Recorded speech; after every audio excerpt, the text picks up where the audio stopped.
Hello दोस्तों, आज की कहानी सच्ची मित्रता पर आधारित है। एक बार की बात है, एक छोटे से शहर में विहान, कुंज, नव्या और माही चार दोस्त रहा करते थे। चारों हमेशा साथ रहते, हंसते खेलते थे। उनकी दोस्ती की मिसाल पूरे स्कूल में दी जाती थी।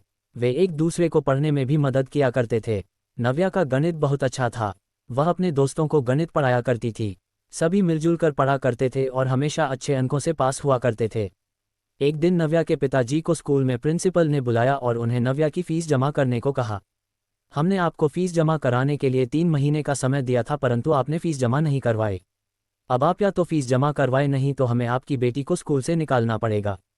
उसके पिता बहुत परेशान हो गए। पिता को परेशान देखकर नव्या शाम को अपने दोस्तों के पास नहीं गई। थोड़ी देर दोस्तों ने उसका इंतजार किया। जब वह नहीं आई तो विहान दोस्तों के साथ उसके घर गया। वहां उन्होंने नव्या को परेशान देखा तो उन्होंने नव्या से उसकी परेशानी का कारण पूछा। नव्या ने बताया कि पिछले 6-7 महीनों से मेरे पिताजी का बिजनेस ठीक नहीं चल रहा है, जिस वजह से पिताजी स्कूल की फीस जमा नहीं कर पाए। आज प्रिंसिपल ने उन्हें कहा, यदि कल तक स्कूल की फीस जमा नहीं करवाई गई तो नव्या को स्कूल से निकाल दिया जाएगा। अब पिताजी फीस भरे तो भरे कहाँ से। ये सुनकर सभी दोस्त परेशान हो गए। वह घर लौट आए। घर आकर सभी ने अपने अपने माता पिता को नव्या के बारे में बताया और अपने अपने माता पिता से नव्या की मदद करने को कहा। अगले दिन सभी दोस्तों के माता पिता स्कूल गए व मिलजुल कर नव्या की फीस जमा करवा दी। जब नव्या के पिता दुखी मन से प्रिंसिपल के पास जाकर कहने लगे कि मुझे कुछ समय और दे दीजिए, तो प्रिंसिपल ने कहा, अरे नव्या की फीस तो विहान, माही व कुंज के माता पिता ने दे दी है। तो वह खुश हो उठे व नव्या के दोस्तों के घर जाकर उनके माता पिता का धन्यवाद किया।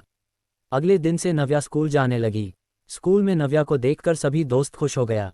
कुछ दिनों बाद नव्या के पिताजी का बिजनेस पहले की तरह अच्छा चलने लगा। नव्या के पिताजी उसके दोस्तों के घर गए व फीस के पैसे लौटाकर उन सभी का धन्यवाद करते हुए नम आंखों से कहा कि यदि उस दिन आप लोग हमारी मदद नहीं करते तो नव्या की पढ़ाई बीच में ही छूट जाती। सच्ची मित्रता हमें केवल अच्छे समय में साथ देने से ही नहीं बल्कि एक दूसरे की कठिनाइयों के समय साथ देना भी सिखाती है। इस कहानी से हमें ये शिक्षा मिलती है कि सच्चे दोस्त वही होते हैं जो हर परिस्थिति में एक दूसरे का साथ निभाते हैं।